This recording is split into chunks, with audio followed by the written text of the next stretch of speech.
सभी को मेरे हार्दिक प्रणाम। तो हम लोग अंतर्जाल से संवाद कर रहे हैं और हमारा विषय है जो जैविक खेती वास्तविक है या केवल कल्पना है। तो देखिए, हमारे देश में करीब करीब 329 दशलक्ष हेक्टेयर जमीन है। इसमें 129 हेक्टेयर जमीन, दशलक्ष हेक्टेयर जमीन करीब करीब खेती के नीचे है। बाकी जो है जंगल है, रास्ते हैं, डैम्स है, बहुत सारे इसमें पड़ा हुआ है। तो अंदाजन 8-10 करोड़ परिवार खेती पर निर्भरित है। तो हमारे देश के कई सारे भाग, कई सारा इलाका आज भी जो नई खेती तकनीकी जो है उससे दूर है, वंचित है। जैसे हम लोगों ने सुना है, डॉक्टर एम.एस. स्वामीनाथन जी ने कहीं एक बार कहा था कि हम 40-50 साल के प्रयास के बावजूद भी कुल किसानों में 14% लोगों को ही हम प्रभावित कर सके हैं, नई तकनीकी से हम उनको जोड़ सके हैं। तो आज भी बहुत लोग पारंपरिक खेती कर रहे हैं। तो मैं वैसे बैकग्राउंड से खुद एक किसान हूं। मैं एक स्वामी जी तो जरूर हूं, मगर उसके साथ पहले मैं एक किसान हूं। पिछले 25-30 साल से मैं हमारी मठ के करीब करीब 150-200 एकड़ खेती जैविक पद्धति से ही करते आया हूं। तो करीब करीब हमारे यहाँ गौशाला है, हमारी 700-800 गैया है, और उसके साथ बहुत सारे गतिविधियां हम यहाँ हमारी मठ की ओर से चलाते हैं। इतना ही नहीं कि पिछले 20 साल से हम जैविक खेती की गतिविधियां हमारे यहाँ चला रहे हैं। तो हर 2 महीने में एक बार किसानों के लिए हम जैविक खेती की कार्यशाला रखते हैं, और जैविक खेती की किसानों की संख्या दिन ब दिन हम बढ़ाते जा रहे हैं, और बहुत सारे लोग इसमें शामिल हो चुके हैं। और हमारी गौशाला होने के बाद करीब करीब 200-400 गौशालाएं नए निर्माण हो गए, जिसमें 10 गैयों से लेकर 400-500 गैयों तक कई लोगों ने गौशाला खुली है। और मेरा एक स्वभाव है कि हमारी गौशाला चलाने के लिए मैं किसी के पास भी कभी डोनेशन नहीं मांगता हूं, या किसी के पास से मैं कोई किसी प्रकार की सहायता नहीं मांगता हूं। हमारे खुद की बलबूते पर ही हम ये सब चलाते हैं।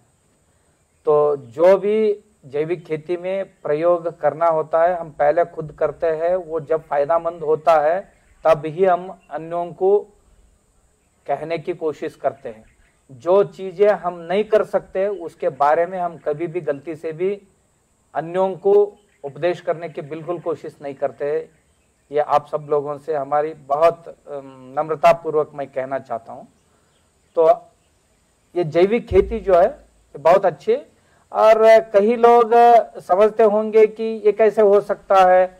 हमारे देश में तो ये जो फूड सिक्योरिटी है, ये फूड सिक्योरिटी तो सिर्फ इनऑर्गेनिक और नई तंत्र से ही हो सकता है, जैविक तंत्र से नहीं हो सकता। ऐसे कई सारे लोगों की कहना है।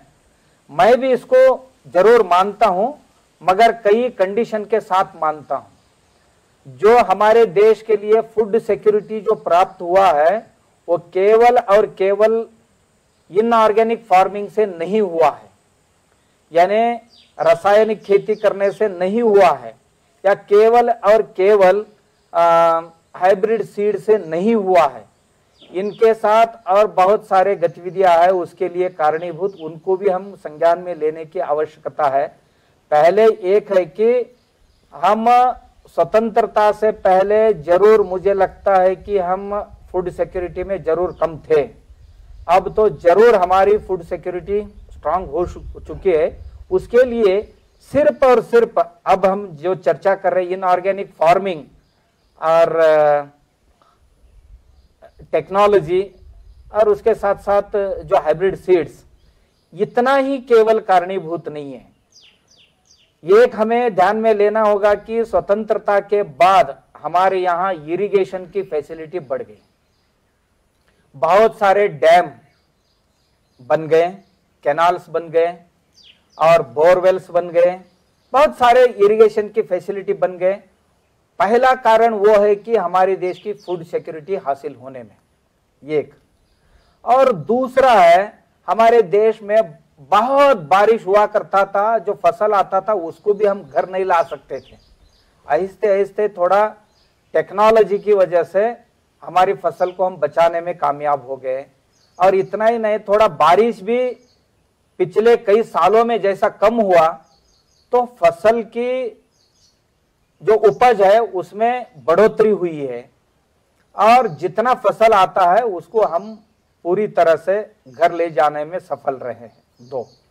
और तीसरा कारण यह है कि हमारी लोक संख्या जैसी बढ़ती जा रही वैसे हमारा जो बंजर जमीन पड़ा हुआ था उसको हम उपयोग में लाना शुरू किया, तब हमारा ये फूड सिक्योरिटी हासिल करने में सहायता हुई। और चौथा, इरिगेशन की वजह से या इरिगेशन में या खेती में आए हुए कई टेक्नोलॉजी की वजह से हम 2-2, 3-3 फसलें ले रहे हैं, यह भी एक कारण है। और केवल रासायनिक खेती और हाइब्रिड सीड से ये संभव नहीं हो पाए। जरूर सीड से भी हम ये फूड सिक्योरिटी में कामयाब जरूर हुए हैं, और केवल ये दो कारण से नहीं है, उनके साथ यह भी कारण है।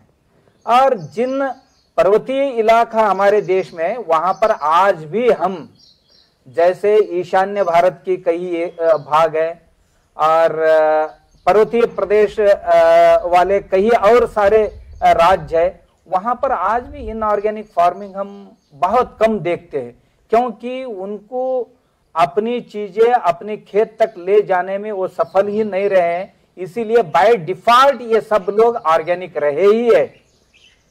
इस वजह से हमें ये ध्यान में संज्ञान में लेना होगा कि हमारे देश में पूरी तरह से ऑर्गेनिक फार्मिंग खत्म नहीं हुई है, मगर कोई कहते नहीं इतना ही। मगर आजकल हम जो देख रहे ऑर्गेनिक फार्मिंग की ओर, जैविक खेती की ओर लोगों की रुचि बढ़ रही है। और ये भी हमें सोचना है कि हमने फूड सिक्योरिटी जरूर हासिल की, नई टेक्नोलॉजी और रासायनिक खेती और हाइब्रिड सीड्स इस्तेमाल करके जरूर पहुंचे, हमारी फूड सिक्योरिटी प्राप्त करने में हम सफल रहे हैं। मगर इसके साथ साथ जो अनर्थ हुआ है उनके भी बारे में हमें चिंता करना आवश्यक है। देखिए, हमारे जमीन की जो फर्टिलिटी है वो पहले से बहुत कम हो गई, और दूसरा जो सॉइल कार्बन है, जो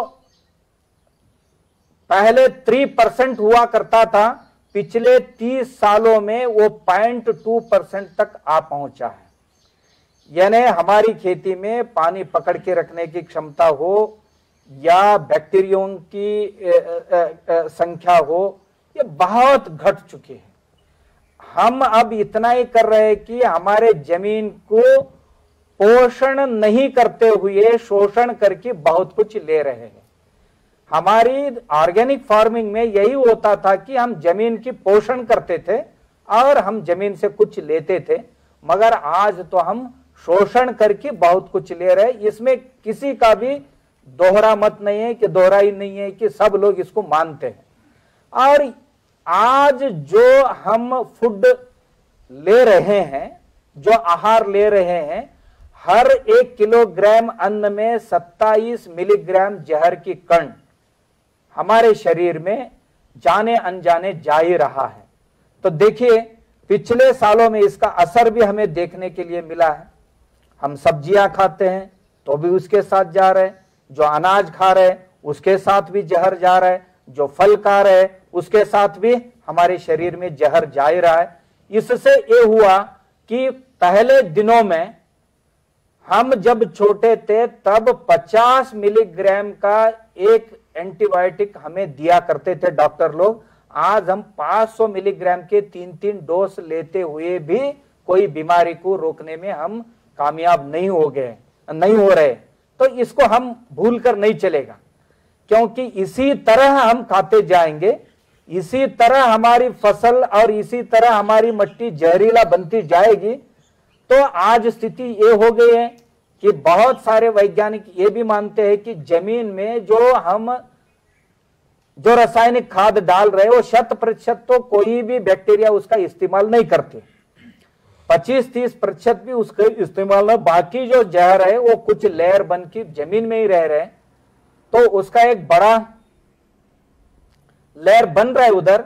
ये बारिश का पानी भी गिरते है तो उस जहर को लेके बहना शुरू होते हैं, वो नदी में जाने दो या बोरवेल में जाने दो या कुएं में जाने दो या कहीं भी जाने दो, दिखने के लिए पानी ठीक दिखते हैं मगर उसके साथ जहर जाने अनजाने में तो जा ही रहे हैं। इसको कोई भी नकार नहीं सकते आज। और दूसरा, और जो भी फसल हम हर साल पहले लेते थे कि जब शुरू की थी हम 1 हेक्टेयर के लिए 1.5-2 किलो डालते थे पहले, आज हम 2-2.5 क्विंटल तक आ पहुंचे।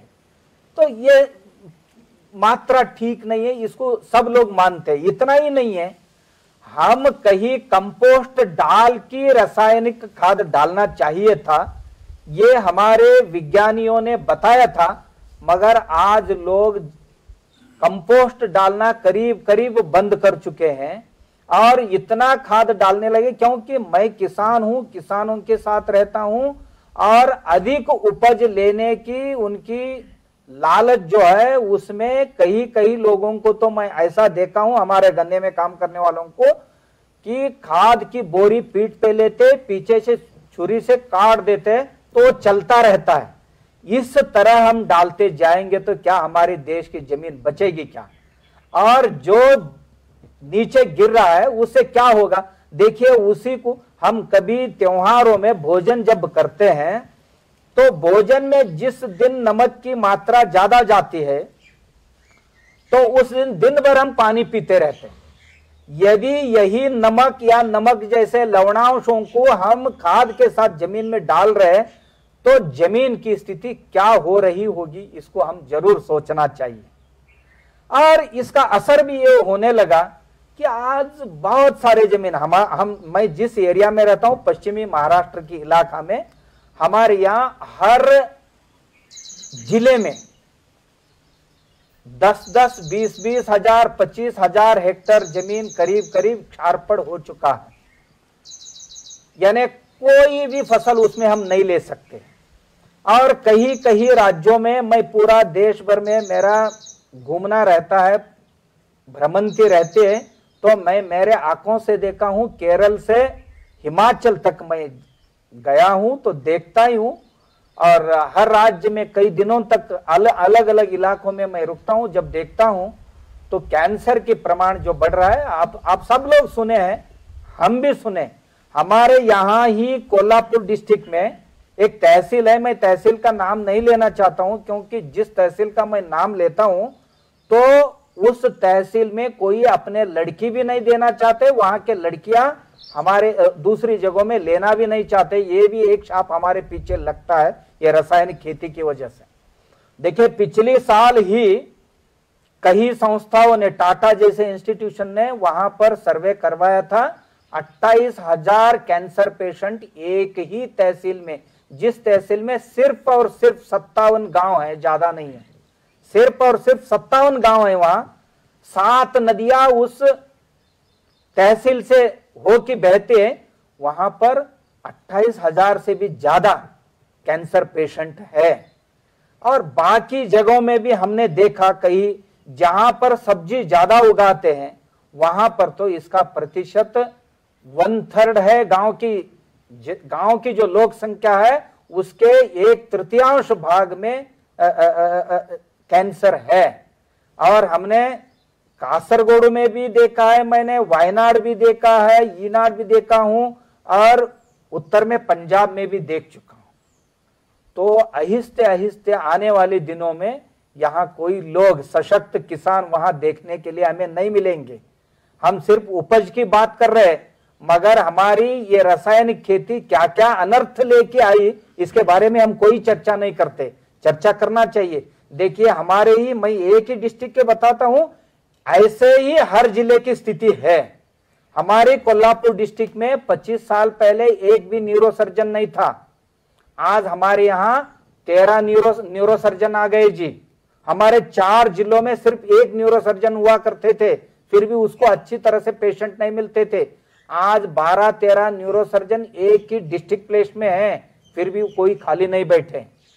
देखिए टेस्ट टू बेबी सेंटर हमारे यहाँ महाराष्ट्र में एक ही होता था, वो भी मुंबई में। आज हमारे कोल्हापुर सिटी में ही 10-20 टेस्ट टू बेबी सेंटर हो गए। देखिए ऑर्थोपेडिक डॉक्टर्स हमारे यहाँ एक या दो थे 25 साल पहले, 2-4 ही डॉक्टर हुआ करते थे, मगर आज हमारे यहाँ करीब करीब 112-13 लोग ऑर्थोपेडिक सर्जन हमारे यहाँ आ गए।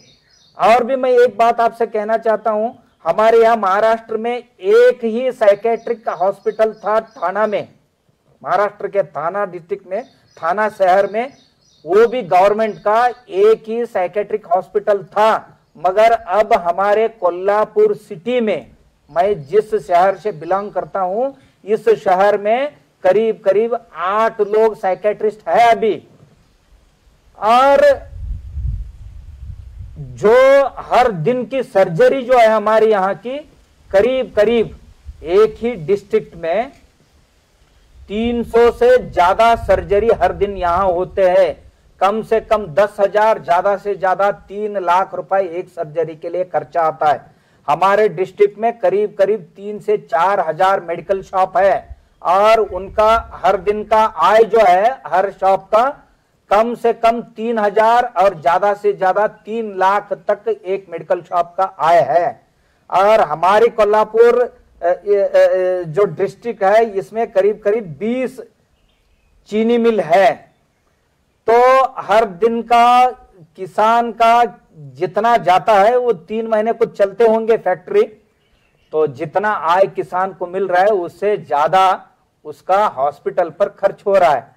हम ये नहीं सोचते कि हमने जरूर उपज बढ़ाया, फूड सिक्योरिटी जरूर हासिल की, मगर उसके साथ आए हुए जो अनर्थ है उनको कभी भी सोचते नहीं। ये भी सोचने जैसे है। इतना ही नहीं है, इसके अलावा भी कई सारे अनर्थ हमारे यहाँ आ चुके हैं और इनको हम नजरअंदाज करेंगे तो बहुत बड़ी भूल रहेगी हमारी। ये हो गया हमारी इसके साथ आए हुए अनर्थ। अब देखेंगे कि जमीन की अवस्था क्या है। हम इतने सालों से हमारी खेती कर रहे हैं, तो मट्टी पर निर्भरित करता है कि मेरे यहां देखिए, कोई किसी साइंटिस्ट को यह बताने की जरूरत नहीं कि जमीन की उर्वरक क्षमता क्या होती है। देखिए हमारे यहां जिस जमीन में खरपतवार उगती है, 2 अंगुलियों से उस खरपतवार को हम ऊपर उठाएंगे, निकालेंगे तो समझ लेना कि ये जमीन बहुत अच्छी है। और जिसको 5 अंगुली से पकड़ के हम उसको उखाड़ नहीं पाए तो समझना कि हमारी जमीन की सेहत ठीक नहीं है। तो हमारे जमीन की 2 से जो सॉइल कार्बन है 2 पॉइंट से लेकर 3 पॉइंट तक हमारी जमीन की सॉइल कार्बन हमने बनाया। ये बनाने के लिए समय लगता है। आम किसानों का हमने देखा है कि 0.2% आ गए।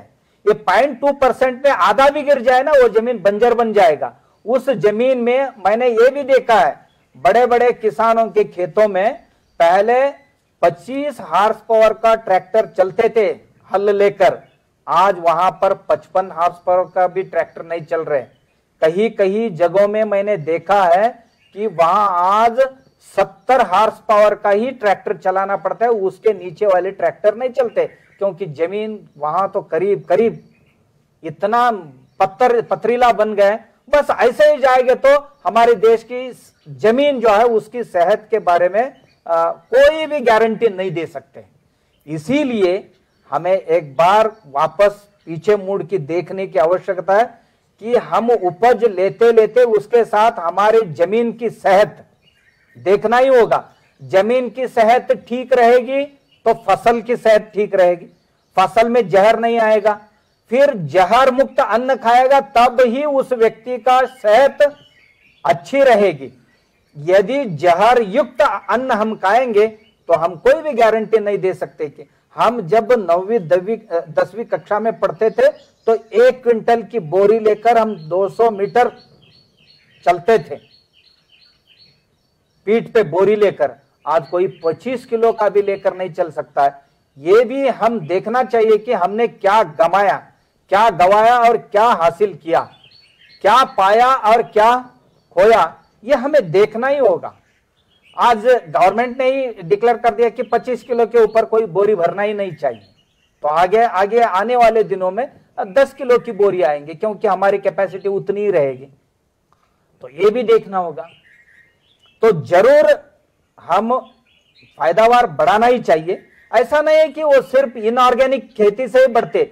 देखिए, हमने प्रयोग किया है, जमीन आप अच्छी तरह से बनाओगे तो इनऑर्गेनिक करके भी जहां पर हम पर एकड़ 18 to 20 क्विंटल 18 से 20 क्विंटल गेहूं नहीं ले सकते, वहां पर हमारे किसानों ने 32 से 40 क्विंटल तक, वो भी देशी बीज इस्तेमाल करके, कोई भी हाइब्रिड नहीं, देशी बीज का इस्तेमाल करके 30 क्विंटल तक, कोई 25 क्विंटल लिया है, कोई 22 क्विंटल ले रहा है, कोई 35 क्विंटल तक ले रहा है। और गन्ने की बात करेंगे, कोई एक व्यक्ति 2 व्यक्ति करेंगे तो इसको हम नहीं मानेंगे, ये आम होना चाहिए। तो गन्ने में भी पूरा हमारे डिस्ट्रिक्ट में हमने, हमारे यहां पड़ोस में एक चीनी मिल है, उन्होंने, चेयरमैन ने इसमें ध्यान दिया, हमारी इस अभियान में शामिल हो गए। तो उस तहसील के हर गांव में हम पदयात्रा की थी, लोगों को जगाया था। तो किसानों को हमने विनती की थी कि छोटी छोटी हिस्से में आप खेती करें, जैविक खेती शुरू करें। किया था, पहले ही साल में 500 एकड़ में उन्होंने गन्ना लगाया था और कुछ भी इनऑर्गेनिक मटेरियल इस्तेमाल नहीं किया था। फिर भी 60 टन पर एकड़ से नीचे किसी का भी नहीं आया। ये आ सकता है, हम कहते कि 40 टन से भी हम ले सकते, 40 टन लिया तो भी हम प्रॉफिट में रहेंगे, क्योंकि कुल हमारी यहां कोल्हापुर डिस्ट्रिक्ट की टोटल हम एवरेज निकालेंगे तो 25 टन से नीचे है। कोई 100 टन ले रहा है, 1-2 लोग होते हैं गांव में, या पूरा 4-10 गांव में कि 2-4 लोग होते हैं कि वो 100 टन या 80 टन लेते। बाकी हर व्यक्ति का एवरेज है कि पर एकड़ 25 टन या 30 टन का होता है, इसके ऊपर है नहीं। पूरा डिस्ट्रिक्ट का टोटल गन्ना जितना हुआ और टोटल जमीन, ये दोनों का अंदाजा देखा तो 25-30 टन के ऊपर आज उपज नहीं है। मगर ऑर्गेनिक में कहीं भी 40 से 60 टन के नीचे आपको नहीं मिलेगा। तो ये क्या कल्पना हो सकती है? थोड़ी, ये तो वास्तव है। हम ये भी सोचते हैं कि अपना किसान अपने खेती में बहुत मेहनत करने की आवश्यकता है, और एक लोगों के दिमाग में ये भी बैठा है कि ये ऑर्गेनिक खेती करता है तो यहां मजदूरों की आवश्यकता अधिक होती है। हमारे बहुत लोगों के दिमाग में ये बैठा है। हाँ, जरूर अधिक लोगों की आवश्यकता हो सकती है कि वहां खरपतवार अधिक रहेगा। हाँ, खरपतवार नियंत्रण करने के लिए कई जैविक तरीका भी आप इस्तेमाल कर सकते हैं, नहीं ऐसा नहीं है, जरूर कर सकते हैं। तो एक एक प्रयोग देखिए, हमने प्रयोग किया कि करीब 20-25 प्रकार की खरपतवारें लेकर उनको गोमूत्र में सड़ा की, उसका एक अर्क बना कि जब खरपतवार बहुत छोटा होता है तब हमने उसको स्प्रे करके देखा, जरूर कम आता है। नमक का हमने प्रयोग किया, उसमें थोड़ा सा यूरिया, 1 चम्मच 2 चम्मच यूरिया डाल के, नमक सैचुरेशन पॉइंट आने तक उसको हमने उबाल कर देखा। जब खरपतवार छोटा होता है, दोपहर के धूप में हम स्प्रे किया तो जरूर असर होता ही है उस पर। देखिए हम जरूर प्रयोग करना चाहिए, प्रयोग नहीं करेंगे तो कुछ नहीं होगा। और हम जैविक खेती में ये देखा है कि खर्चा भी क्या हो सकता है, हम इनऑर्गेनिक में खर्चा भी अधिक करते हैं और फसल भी अधिक लेते हैं। इसको यदि हम देखेंगे तो जैविक खेती में खर्चा बहुत कम है, वो देखा जाए तो इनऑर्गेनिक से भी अधिक हम फसल ले रहे हैं। कि हमारे यहां देखिए 1 एकड़ के लिए हम ज्यादा खर्चा नहीं करते हैं। जो कंपोस्ट मिलती है तो जरूर हमारे घर में गाय हो या कोई कंपोस्ट हो तो जरूर डालते हम। तो कभी कभी हमने बायोडाइजेस्टर टैंक बनाते हैं। बायोडाइजेस्टर टैंक ये होता है कि एक छोटा सा सीमेंट का टैंक बनाते हैं हम। कोई छोटी खेती है तो एक बैरल में भी कर सकता है। वो बैरल के नीचे एक 3 इंच का पाइप डाल के उस पाइप को हम छिद्र बना के उसको सेडनेट से लपेट दिया, फिर उसके ऊपर छोटी छोटी पत्थर डाला और थोड़ा रेती डाला, उसके ऊपर जो भी आपका खरपतवार हो, कचरा हो उसमें डाल दिया, थोड़ा सा गोबर गोमूत्र भी उसमें डाल दिया।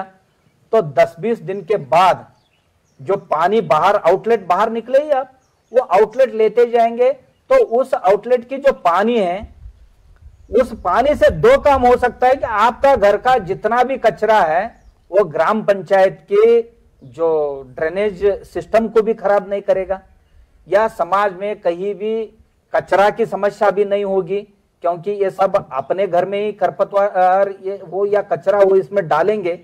हमारे खेत में भी बैरल रखेंगे तो उसमें खरपतवार डाल सकते हैं।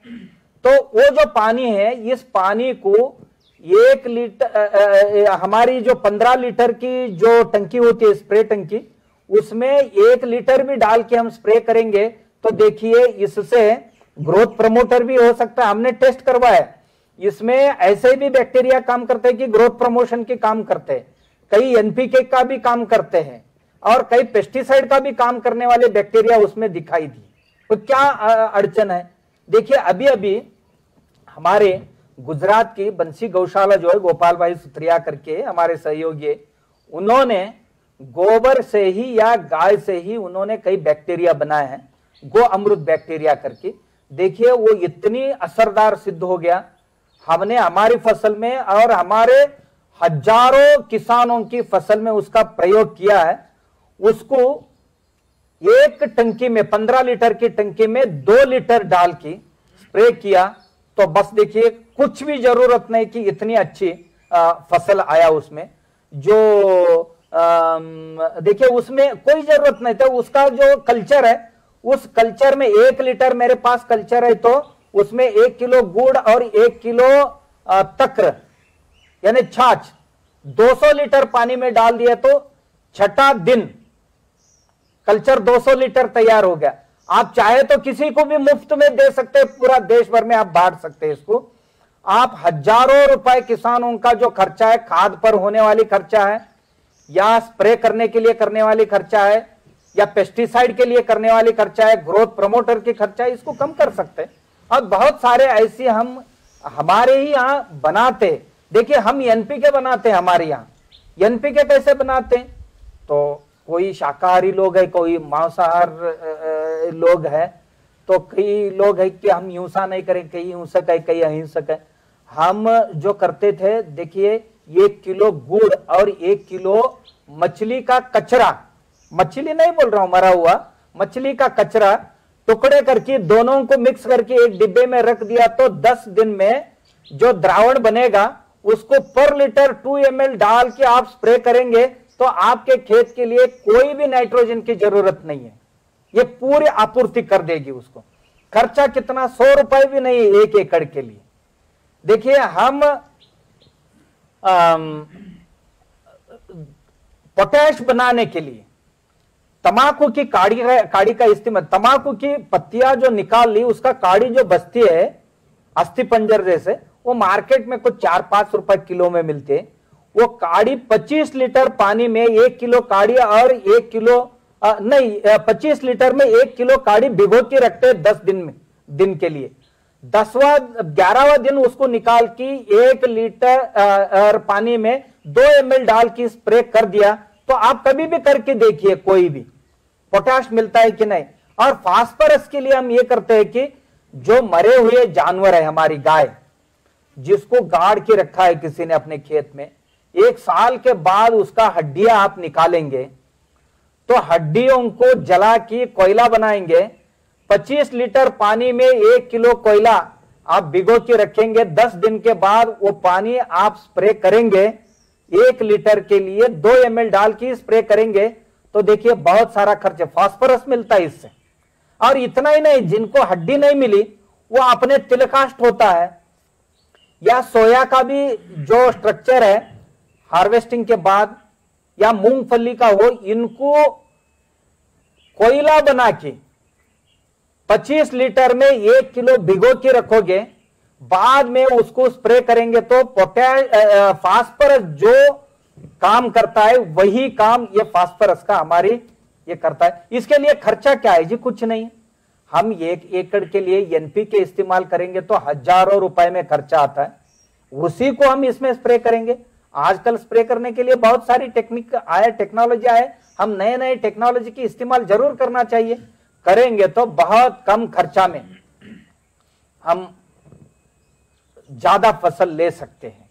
ऐसे ही बहुत सारे पेस्टिसाइड्स बनाए, हमने बहुत सारे ग्रोथ प्रमोटर्स बनाए। ग्रोथ प्रमोटर आपको यदि बनाना है तो कोई भी मीठा फल, देखिए सपोटा हो सकता है, वाटरमेलन हो सकता है, बनाना हो सकता है, कोई भी फल, सड़ा हुआ फल की मैं बात कर रहा हूं, ये सड़ा हुआ 1 किलो फल और 1 किलो गुड़ ऑर्गेनिक दोनों मिक्स करके एक डिब्बे में भर के रखिए और थोड़ा सा टोपन है उसका लूज रखिए क्योंकि हवा जाने के लिए। 10 दिन के बाद जो द्रावण बनेगा उसको 1 ml अथवा 2 ml आप पानी में डाल के स्प्रे करेंगे तो देखिए कोई 500 रुपए लीटर से लेकर 5000 रुपए लीटर तक ग्रोथ प्रमोटर लोग मार्केट में बेचते हैं। वो हमारा काम सिर्फ 40 या 100 रुपए के अंदर हो जाता है 1 एकड़ के लिए। क्या कमी है? आप करके देखिए, हमने तो बहुत सारे प्रयोग करके देखे, कुछ भी नहीं। हमने प्रयोग ये भी किया है कि मट्टी स्प्रे करके देखिए, कीड़ नहीं आएंगे फसल के पास। 1-2 फीट के नीचे की मट्टी लीजिए, उस मट्टी को 50 लीटर पानी में 8-10 दिन सड़ा दीजिए, बाद में स्प्रे करके बाद में उसको छान के लीजिए, लेकर उस जो मट्टी की पानी है उसको स्प्रे करिए पानी डाल की, तो कोई भी कीड़ उसको खाने नहीं जाएगा, उसके मुंह में मट्टी आते ही कीड़ चला जाएगा। और देखिए हमारे देश में किसान लोग ना बहुत सारे प्रयोग करते हैं और किसी को नहीं बोलते। हम समझते हैं कि सब ये लोग मूर्ख ही है और हम ही बस बहुत होशियार बन के बैठे, ऐसे हम समझते। ऐसे नहीं है जी, गांव में तो किसान सच ही बहुत सारे प्रयोग करते हैं। इन प्रयोगों से पता चलता है कि तो बहुत सारे प्रयोग करते हैं। इन प्रयोगों से लगता है कि बहुत कम खर्चा में हम ज्यादा उपज ले सकते हैं। इतना ही नहीं है, हम जो ऑर्गेनिक उगाते हैं, हम सब्जी, हमारी खेत में हमने एक प्रयोग किया है, 1 एकड़ में 180 फसल हमारे खेत में पिछले 6-7 साल से है। देखिए मल्टी क्रॉप हम लेते हैं, उसमें एक परिवार के लिए घर बनाया हमने 1 एकड़ में, उसमें 1 गुंठे में एक घर बनाया है, उसके बगल में एक काऊ शेड भी बनाया है, एक गोबर गैस भी बनाया है, सोलर की लाइट है। उस घर में कुछ भी नहीं करना पड़ता है कि उनको बाहर से जूते, कपड़े, नमक, साबुन और मैच बॉक्स इतना ही खरीद के लाना पड़ सकता है, बाकी सभी चीजें इसी खेत में होंगी। देखिए इस खेत में 40 गुंठे में हर दिन कम से कम, ज्यादातर सब्जी है, उसमें मोटी अनाज है, छोटी अनाज हो सकते हैं, कोई भी एक कैश क्रॉप हो सकता है, तिलहन है, दलहन है, सब लेते हैं हम इसमें। और जब तिलहन कम पड़ता है तब गाय का घी हम इस्तेमाल करते हैं कि हमारी रसोई के लिए। तो कुछ भी नहीं करना पड़ता है। ये 6-7 लोगों का परिवार जो है उसमें खा पीने के बावजूद भी हर दिन 300 से 400 रुपए की सब्जी बेच सकती है। इतना ही नहीं है, मेड़ पे हमने चंदन लगाया है। ये चंदन आएगा 15 साल के बाद कटाई के लिए। जब कटाई पे आएगा तब हमें मिलेगा 1 करोड़ रुपए, करीब करीब 100 चंदन के पेड़ बैठते हैं उसमें। आज की उनकी कीमत है 5,000 से लेकर 10,000 रुपए किलो तक है उसका कीमत। तो ये 15 साल के बाद हमें 1 करोड़ रुपए की चंदन मिल सकता है। ये फिक्स डिपॉजिट मानते हैं हम इसको। और उसमें हमारे कंदवर्गीय सब्जी हम लगाते हैं, पर्णवर्गीय सब्जी लगाते हैं, फलवर्गीय सब्जी लगाते, हरी पत्तियां भी वहां पर हम करते। और करते वक्त ऐसे करते कि लता वर्गीय जो है वो ऊपर चले जाते, उसके बगल में हमारी फल वर्गीय टमाटर हो, मिर्च हो, भिंडी हो, बैंगन हो, वो होते। वो टमाटर, मिर्च, बैंगन ऊपर आने से पहले ही, वो फल देने से पहले ही हमने हरी पत्ती 30-32 दिन में आ जाते, हरी पत्ती भी ले लेते। इसीलिए खेत में खरपतवार भी ज्यादा नहीं आता है। जब जमीन खाली छोड़ते तब खरपतवार आता है। वो ना आने के लिए हम हरी पत्ती डाल दिया तो हरी पत्ती आ जाते, उसको निकालते निकालते फल वर्गीय सब्जी आ जाएगी, उसके साथ साथ ही लता वर्गीय आ जाते। ऐसे 3 लेयर, 4 लेयर, 5 लेयर तक हम खेती उसमें करते हैं। खाने पीने के बावजूद भी 2 लाख रुपए जो किसान है उसके हाथ में बच सकता है कम से कम।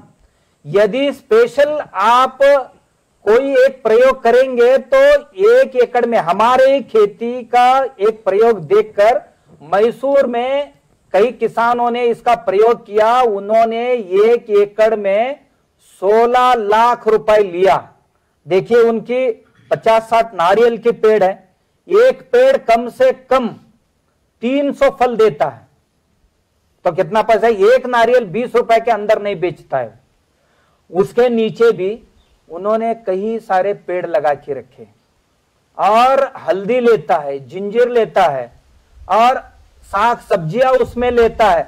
ये सब मिलके उनको 10 से 16 लाख रुपए वो हर साल लेता है। हम 2 लाख में रुके, मगर हमारा देखकर उन्होंने 16 लाख तक पहुंच गया। और दूसरे भी कई सारे, कोई 6 लाख ले रहे, कोई 5 लाख ले रहे। ये सब ऑर्गेनिक। यहां पर एक दाना भी इनऑर्गेनिक हमने इस्तेमाल नहीं किया।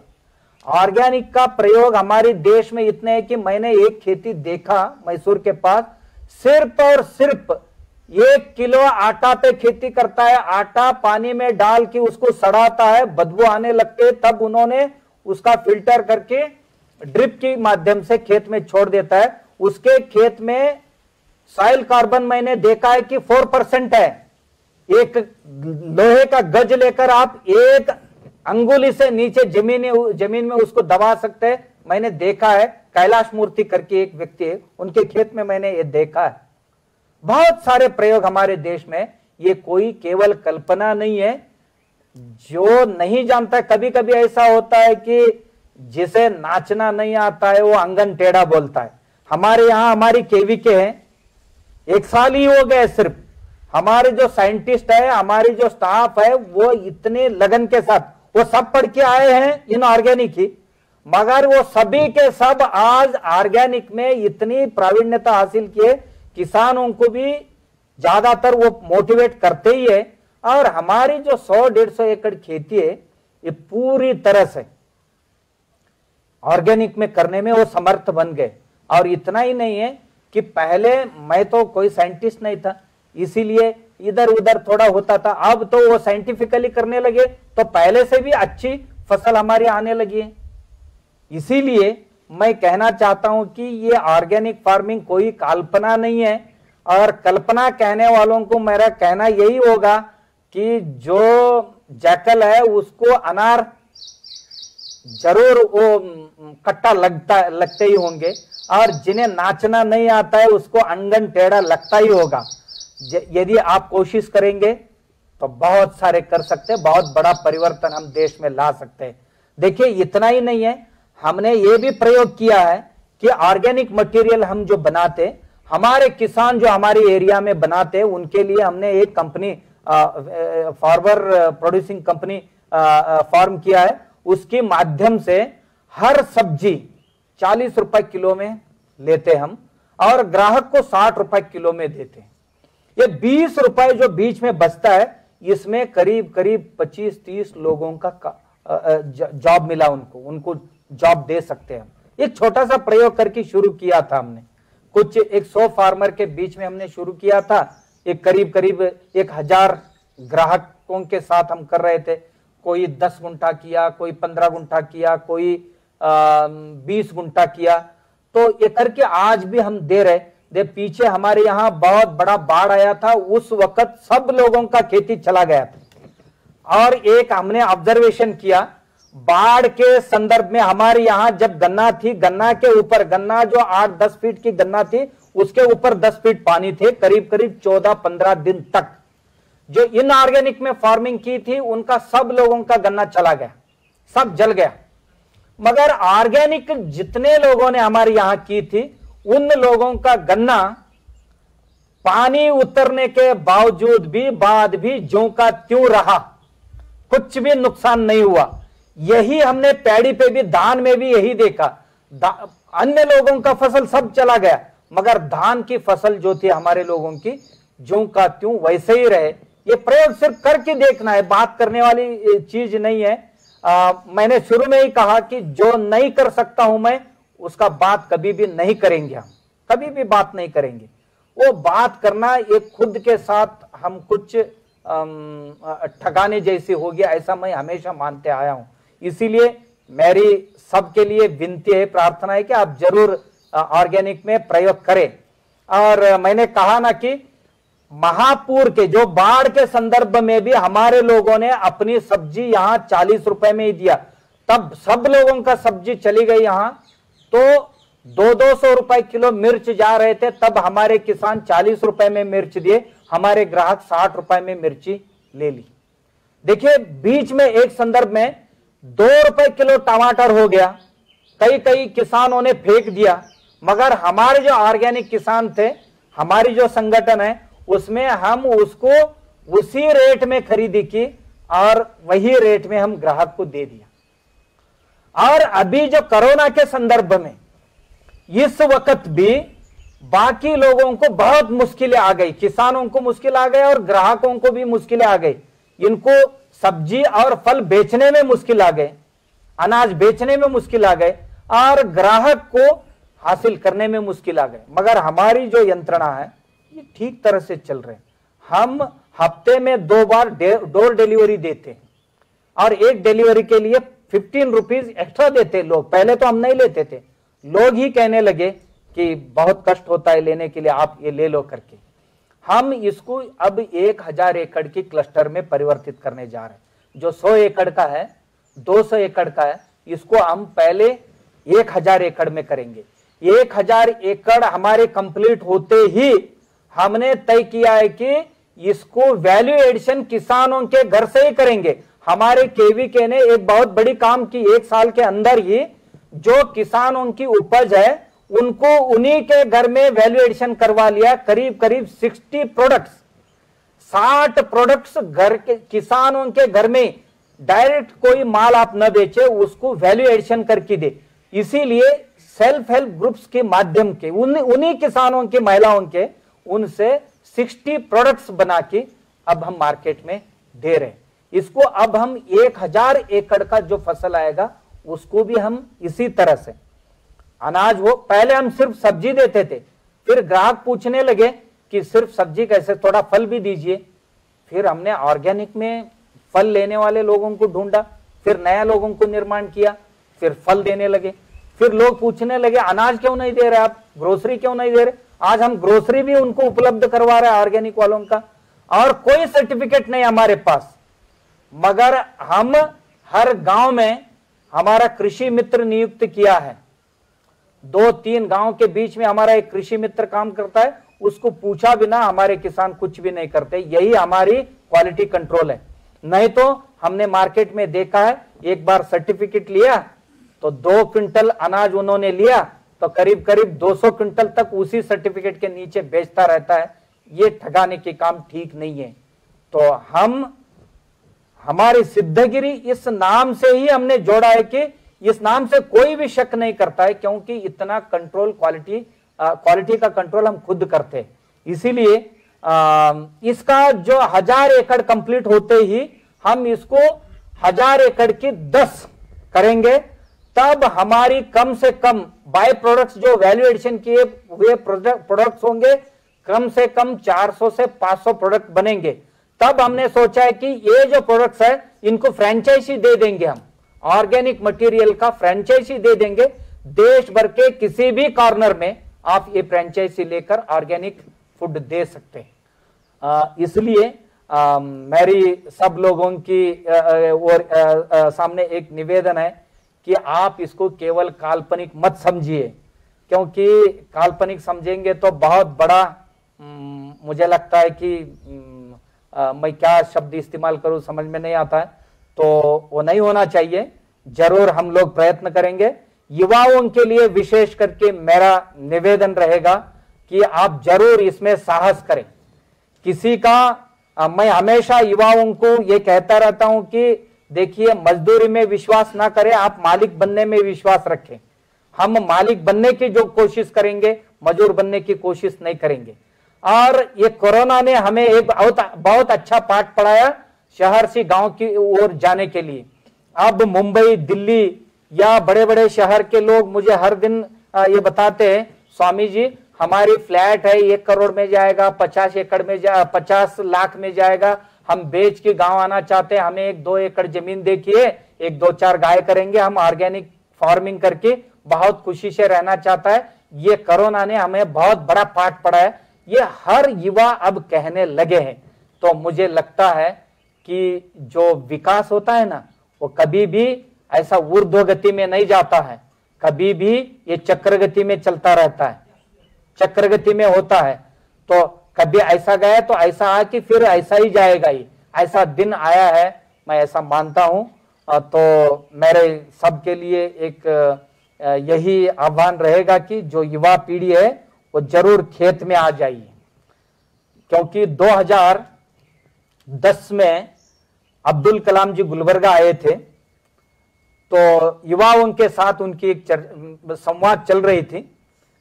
तो युवा प्रश्न पूछ रहे, सभी कॉलेज के बच्चे थे, प्रश्न पूछ रहे थे, अब्दुल कलाम जी उनको जवाब दे रहे थे। उस वक्त 9वीं कक्षा में पढ़ने वाला एक विद्यार्थी अब्दुल कलाम जी को यह प्रश्न पूछा था, अब्दुल कलाम जी आपने अपने उपन्यास में किसी को इंजीनियर बने, डॉक्टर बने, साइंटिस्ट बने, ये बने, वो बने, सब ये बताया, इन सब लोगों को भोजन कौन खिलाए? तो बेटा क्या कहना है तुम्हारा अभिप्राय? साहब आपने किसी को किसान बनने के लिए नहीं कहा। तो अब्दुल कलाम जी 2 मिनट तक स्तब्ध हो गए बिल्कुल।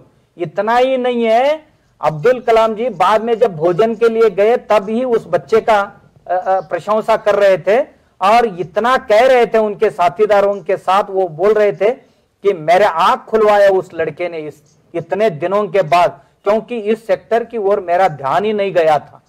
क्योंकि इस देश के 130 करोड़ लोगों के लिए भोजन देने वाला जो है ना, उसकी ओर कोई नहीं देखते हैं। देखने की जरूरत है और उसमें पढ़े लिखे लोग आने की जरूरत है। इसीलिए मैं सब पढ़े लिखे युवाओं को विनती करता हूं कि आप जरूर आइए खेत में। यहां जो मजा है, यहां जो आनंद है, आप और कहीं भी कितने भी देने से। मैं एक उदाहरण के साथ समाप्त कर दूंगा कि मैंने सुना है एक लड़का भेड़ बकरी चराने गया था, तो बहुत मजा में था, कुछ कम नहीं था, बहुत आनंदी रहता था, गाना गाते गाते रहता था और बांसुरी बजाते रहता था बकरियों के साथ। तो एक दिन वहां के राजा मेरे प्रजा लोगों की परिस्थिति कैसे है करके देखने के लिए अपना वेश बदलकर वहां गया उस लड़के के पास। लड़का पेड़ के नीचे बैठा था, अपना बकरी वहां छोड़ दिया था, खुशी से गीत गा रहा था, मानो उसको लगता था कि उसको देखने से यही इस देश का राजा है। इतना खुशी में वो था, उसकी खुशी राजा से भी ज्यादा थी। फिर राजा जो वेश बदल कर आया था, उन्होंने पूछा, बेटा तुम्हारी खुशी तो राजा से भी बेहतर लगते, क्या है इस खुशी का कारण, क्या है खुशी का रहस्य क्या है? उन्होंने कहा, देखिए साहब, मैं तो यहां आया हूं, ये जो निसर्ग है ना, ये बहुत बड़ी संपदा है मेरे लिए। यहाँ की पेड़ पौधे, फूल, फल, कंदमूल जो है ये बहुत बड़ी संपदा है मेरे लिए। देखिए मुझे सोने के लिए जमीन ने जगह दी, ये जो बादल है ना सर, सब यही मेरे ढक्कन मानता हूं मैं, इसको ओढ़ने के लिए मेरी चद्दर यही को मानता हूं मैं। और इतना ही नहीं साहब, देखिए मेरे खाने के लिए ये भूमाता है ना, इतनी सारी देती है। फल खाता हूं, सब्जी खाता हूं, देखिए अलग अलग प्रकार के फल होते हैं, कंदमूल खाता हूं मैं। क्या मैं खा के थक जाता हूं, मगर जमीन कभी थकती नहीं, इतनी मुझे देती रही है भूमाता। और क्या कहो, भगवान ने मेरे लिए बारिश इतना गिराता है, मुझे पानी कभी नहीं कम पड़ा। देखिए मुझे कभी उजाला नहीं कम पड़ा, दिन में सूरज इतना अच्छा उजाला देता है, बस और क्या चाहिए। और रात को चंद्र ने इतनी शीतलता मुझे दिया, और क्या चाहिए, सब कुछ है। और इसके साथ साथ देखिए साहब, मैं थोड़ा सा भेड़ बकरी चराता हूं तो 2 पैसा भी मिलते, तो जरूरत की चीजें खरीदता हूं और इनके पीछे आता हूं, तो कभी कभी पेड़ के नीचे बैठ के गाना गा लेता हूं और बांसुरी बजाता हूं। यह आनंद और किसी चीज में, इस देश का राजा को पूछिए आप जाके, वो मेरे इतना सुखी कभी रहा है क्या, पूछिए उसको, वो कभी नहीं होगा इतना सुखी। मैं उनसे भी बेहतर सुखी हूं, आप पूछ लीजिए चाहे तो। राजा को उत्तर मिल गया कि ये बेटा इतना सुखी क्यों है। मेरा कहना है कि इस देश का कोई भी इंडस्ट्रियलिस्ट हो या कोई बड़े बड़े लोग हो, कोई भी देखिए जिनका ऑटोमोबाइल है, वो कोई नट बोल्ट पका के नहीं खा सकता है। जो कोई भी आईटी का आदमी है, वो कोई कंप्यूटर से भोजन नहीं बना सकता है। और कोई किसी का है तो उससे भोजन नहीं बनता, भोजन तो जमीन से ही बनता है। इसीलिए हम भोजन बनाने वाले और भोजन परोसने वाले बनना चाहिए। इतना बढ़िया, इतना सम्मानदायक कार्य दुनिया में और कोई हो ही नहीं सकता। इसीलिए वो भी भोजन जहर मुक्त होना चाहिए और जैविक होना चाहिए।